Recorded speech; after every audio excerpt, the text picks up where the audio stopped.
ಜಗತ್ತಿನ ಇತಿಹಾಸವನ್ನ ನಿರ್ಮಾಣ ಮಾಡಿ ಹೋಗಿದ್ದಾರೆ. ಅದಕ್ಕೆ ಇವತ್ತಿಗೂ ನಾವು ಬಸವಣ್ಣನನ್ನ, ಬುದ್ಧನನ್ನ, ಡಾಕ್ಟರ್ ಬಾಬಾ ಸಾಹೇಬ್ರನ್ನ ಇಂಥ ಅನೇಕ ವಿಚಾರಧಾರೆಗಳನ್ನ, ಲೂಯ ಅವರನ್ನ ಸ್ಮರಿಸುತ್ತೀವಿ. ಆ ಸಂಸ್ಕೃತಿ ಚಿಂತನೆಯಲ್ಲಿ ನಾವೆಲ್ಲ ಸಾಕ್ತಾ ಇದ್ದೀವಿ. ಯಾರು ಸಮಾಜವಾದ ಸಿದ್ಧಾಂತದಿಂದ ಬಂದಿದ್ದಾರೆ ಅವರಲ್ಲಿ ಸೂಕ್ಷ್ಮತೆ ಅರಿವಿದೆ ಅಂತಕ್ಕಂಥ ಮಾತನ್ನ ನಾನು ಈ ಸಂದರ್ಭದಲ್ಲಿ ಹೇಳಿ, ಒಟ್ಟಾರೆ ಈ ಕರ್ನಾಟಕ ರಾಜ್ಯ ಸರ್ಕಾರ SC ಸ್ವಾಭಿಮಾನಿ ಅನ್ನೋದು ವಿಶೇಷವಾದಂತ ಅರ್ಥ ಇದೆ.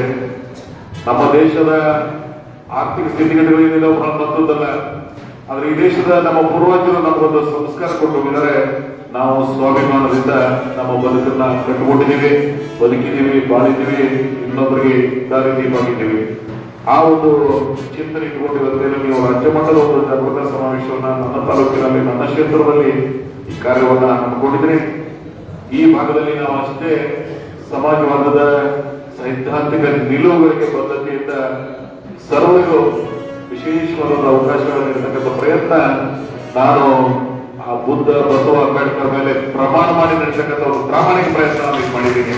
ನಾನು ಇಡೀ ರಾಜಕಾರಣ ಜೀವನೋದ್ದಕ್ಕೂ ಸಹಿತ ಈ ಎಲ್ಲ ಸಮುದಾಯಗಳಿಗೆ ಸಿಕ್ಕಂತ ಸಂದರ್ಭದಲ್ಲಿ ಅವಕಾಶಗಳನ್ನು ಕೊಡ್ತಕ್ಕಂಥ ಪ್ರಾಮಾಣಿಕ ಪ್ರಯತ್ನವನ್ನು ಮಾಡಿದ್ದೀನಿ ಅಂತಕ್ಕಂಥ ಮಾತನ್ನ ಹೇಳಿ, ಆ ರೋಡ್ ಮ್ಯಾಪ್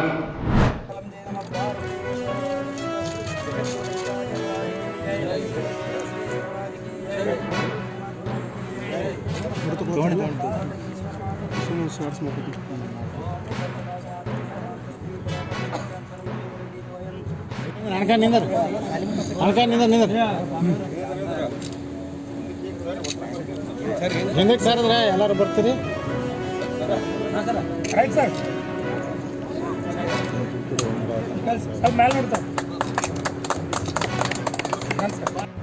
ಸಾಹೇಬ್ರ ಕಡೆ ನೋಡ್ರಿ, ಸಾಹೇಬ್ ಅಟ್ಟೆ ಹಾಂ